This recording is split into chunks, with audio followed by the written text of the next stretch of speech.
En Guinée, la situation est plus que tendue. Tendue à tel point que les religieux demandent au pouvoir en place de clarifier sa position par rapport au calendrier de ce qu'ils appellent la transition en Guinée. Vous savez, en Guinée, depuis le 5 septembre 2021, le général ex-colonel Mamadi Doumbouya et ses éléments, les forces spéciales, ont pris le pouvoir en délogeant M. Alpha Condé, qui avait lui aussi orchestré un coup d'État constitutionnel et qui avait organisé une mascarade électorale, puis s'est autoproclamé président vainqueur. Parce que je dois quand même vous rappeler que c'est lui qui avait mis sa CENI en place, CENI qui s'était occupé à l'organisation des élections. Et je dois aussi vous rappeler qu'Alpha Condé, à l'époque, était opposé à M. Cellou Dalein Diallo qui est l'un des hommes politiques les plus influents, pour ne pas dire le plus influent, parce que sur la scène politique guinéenne, nous savons, nous connaissons le poids de M. Cellou Dalein Diallo et de son pouvoir, l'UFDG. Vous comprenez? Donc, depuis le 5 septembre jusqu'à date, Mamadi Doumbouya, le général Mamadi Doumbouya, est aux affaires. D'accord? Avec ses éléments. Il a d'ailleurs composé un gouvernement, puis a recomposé un autre gouvernement. Et jusqu'à présent, les Guinéens se posent la question de savoir est-ce qu'il va respecter la date limite de ce qu'ils appellent la transition en Guinée. Tout n'est pas rose. Depuis que Mamadi Doumbouya est à la tête de la Guinée, tout n'est pas rose. Tout n'a jamais été rose en Guinée. D'ailleurs, en Guinée, vous devez savoir que depuis l'indépendance 1958 jusqu'à l'arrivée de Mamadi Doumbouya, aucun président guinéen n'a été apprécié à sa juste valeur. Ça, aucun Guinéen ne peut me dire le contraire. Sékou Touré a été traité de tyran, de dictateur, avec la pression occidentale et les qualificatifs que les Occidentaux l'ont attribués. Les Guinéens ont été manipulés contre Ahmed Sékou Touré. Et puis, après, il y a eu le coup d'État de 84, le général Lansana Conté. Et tout n'a pas été rose. Le général Lansana Conté, alors qui a été qualifié d'incompétent, à l'époque, M. Alpha Condé était opposant et qui a fait quand même 24 ans au pouvoir. Ahmed Sékou Touré a fait 26 ans, Lansana Conté a fait 24 ans, qui est parti en 2008. Et après, les Dadis sont venus, les Sekouba.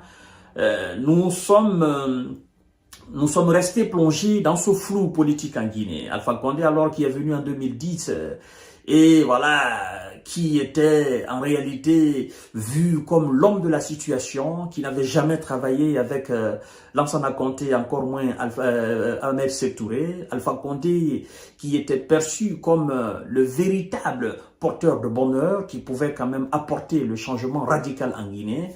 Alpha Condé aussi a été une déception. Et voilà, au vu de la déception des Guinéens et au vu de son incapacité à relever le défi guinéen, Alpha Condé n'a pas voulu quitter le pouvoir et c'est même a voulu s'octroyer un troisième mandat qui a accouché au coup d'État du 5 septembre 2008. Donc, aucun président guinéen n'a été apprécié à sa juste valeur. Et donc, depuis l'arrivée de Mamadi Doumbouya, je dois vous dire que tout n'est pas rose. En termes d'électricité, tout n'est pas rose. En termes d'emploi, tout n'est pas rose. En termes d'infrastructures routières, sanitaires, tout n'est pas rose. En termes de sécurité, tout n'est pas rose. En termes, n'est-ce pas, d'éducation, tout n'est pas rose. Tout ne peut pas être aussi rose en seulement 3 ans. Alors, les évêques, n'est-ce pas, l'Église catholique guinéenne demande au pouvoir en place de clarifier sa position afin d'éviter ce qu'ils appellent des grèves et des manifestations et d'éviter les soulèvements pour ne pas que cela vienne s'ajouter à ce qu'ils appellent la gravité de la situation qui aujourd'hui s'impose en Guinée. Mesdames et messieurs et mesdemoiselles, je suis guinéen, fier de l'être. Je ne vais pas cacher ma nationalité. J'ai mené cette lutte sous Alpha Condé parce que je me suis opposé au 3e mandat d'Alpha Condé. Fermement, j'étais un opposant ferme de M. Alpha Condé. Lui qui nous a tant parlé de la démocratie, qui nous a tant fait rêver quand il était opposant. Hein? Lui qui nous a vendu un rêve, mais démesuré au fait. Comme moi, des millions de jeunes ont été déçus du professeur Alpha Condé. On se disait que Alpha Condé à la tête de l'État pouvait rétablir l'ordre et pouvait permettre à la Guinée de faire, n'est-ce pas, un saut. Pouvait mettre la Guinée sur les rails. Mais, mesdames et messieurs, ça a été une déception. Et donc, l'avènement de Mamadi Doumbouya, nous l'avons tous salué. Parce que nous ne voulions pas que Alpha Condé continue. Un président qui, après 10 ans de gouvernance, vient s'arrêter devant son peuple pour dire « Je connaissais mon peuple, mais je ne connaissais pas l'administration. Et que dorénavant, on va gouverner ce pays-là autrement. » Cette phrase, ça m'a fait énormément mal. Et je me suis dit que le professeur Alpha Condé se foutait de la gueule de tous les Guinéens. Vous passez 10 ans à la tête d'un État et après 10 ans, pendant que vous êtes en train de vous octroyer un 3e mandat, vous dites que ce que vous avez fait pendant ces 10 ans, vous vous êtes trompé de gouvernance et que vous allez gouverner le pays autrement. Je me suis dit, même si c'est le diable qui vient pour dégager Alpha Condé, je suis prêt à coopérer avec le diable pour l'intérêt supérieur de la nation. Alors, nous avons perçu et accueilli Mamadi Doumbouya avec beaucoup de ferveur. Et alors, depuis le 5 septembre jusqu'à aujourd'hui, il y a de l'incompréhension en Guinée. Incompréhension entre le peuple et son chef. Incompréhension entre le pouvoir en place et les acteurs politiques, s'il y en a encore. Parce qu'il faut dire que les acteurs politiques majeurs de ce pays sont des ex-premiers ministres et ministres. Des gens qui ont servi sous Lansana Conté. Il y en a même qui ont servi depuis le temps d'Ahmed Sékou Touré. Et ces anciens premiers ministres et ministres qui ont eu à gérer le pays, la plupart aujourd'hui ont, disons, des convocations dans leur dos pour venir répondre devant la Cour de répression des infractions économiques et financières qui a été créée et mise en place par le général Mamadi Doumbouya pour nettoyer le pays, comme ils le disent et comme ils l'ont dit. Et la plupart de ces ex-ministres qui sont aujourd'hui des acteurs politiques majeurs ont fui le pays. Ils n'ont pas voulu répondre de leur convocation. Alors, Mamadi continue à exercer le pouvoir en Guinée. Et ces acteurs qui sont censés mettre la pression restent à l'extérieur du pays, ayant peur de la justice et de la prison, veulent que Mamadi quitte à la tête de l'État et qu'eux, ils viennent diriger le pays. Il y a un bémol. Alors, des ministres d'Alpha Condé et d'ailleurs, le premier ministre d'Alpha Condé et certains ministres, le ministre de la Défense et un certain nombre de ministres, mais aussi, je crois bien, le président de l'Assemblée, tous ces gens ont été arrêtés pour des fautes lourdes, corruption, détournement, machin. Ils sont aujourd'hui en prison. Et les autres acteurs qui ont servi sous Lansana Conté, qui ont occupé des postes importants, premier ministre et ministre, et qui ont aujourd'hui des convocations dans leur dos, sont à l'exil et ne veulent pas rentrer au pays. Tout ce qui les intéresse, c'est l'organisation des élections. Mamadi dit non. Soit vous venez répondre, n'est-ce pas, à la convocation, on clarifie vos dossiers, parce que vous êtes impliqués dans un certain nombre de dossiers, la vente par exemple de la compagnie aérienne guinéenne, des avions, Notamment, la convocation est dans le dos de M. Selouda Diallo.